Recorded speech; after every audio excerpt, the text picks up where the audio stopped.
ఒక గ్రామంలో ఒక రైతు ఉండేవాడు. అతనికి 2 ఎకరాల పొలం ఉండేది మరియు అదే ఊరిలోని తన చుట్టుపక్కల వాళ్ళ పొలాలు కూడా కౌలుకి తీసుకొని ప్రతి సంవత్సరం ఏదో ఒక పంట వేసేవాడు. కొన్నిసార్లు లాభాలు, మరికొన్ని నష్టాలు వచ్చేవి.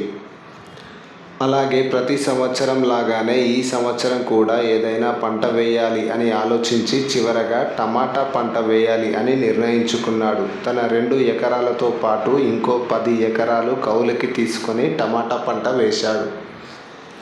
అప్పుడు ఆ తోటలో మొదటి ఖాతాలోనే టమాటాలు బాగా కాశాయి. మార్కెట్లో చూస్తే కిలోకి 20 రూపాయల చొప్పున ఉంది. అప్పుడు ఆ రైతు భారీగా లాభాలు వస్తాయి అని సంతోషపడ్డాడు. కానీ అదే రోజు రాత్రి భారీ వర్షాలు పడ్డాయి. టమాటాలు అన్నీ రాలిపోయాయి. అప్పుడు ఆ రైతు చాలా బాధపడ్డాడు. అయినా కానీ ధైర్యం కోల్పోకుండా పంటలో నిండిన నీటిని మరియు నీటిలో మునిగి ఖరాబైన టమాటాలను అన్నింటినీ బయటకు పంపించి తోటను బాగు చేశాడు.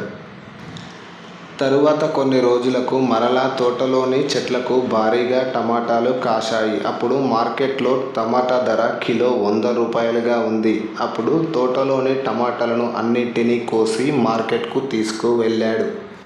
అప్పుడు పంట మొత్తాన్ని ఆ మార్కెట్లో అమ్మగా ఆ రైతుకు భారీగా లాభాలు వచ్చాయి. అప్పుడు రైతు చాలా సంతోషపడ్డాడు. అందుకే కొన్ని సందర్భాలలో మనకు నష్టం కలగవచ్చు. దానికి భయపడుతూ కృంగిపోకుండా ధైర్యంతో ముందుకు సాగాలి. అప్పుడే అసలైన విజయం మనకు దక్కుతుంది.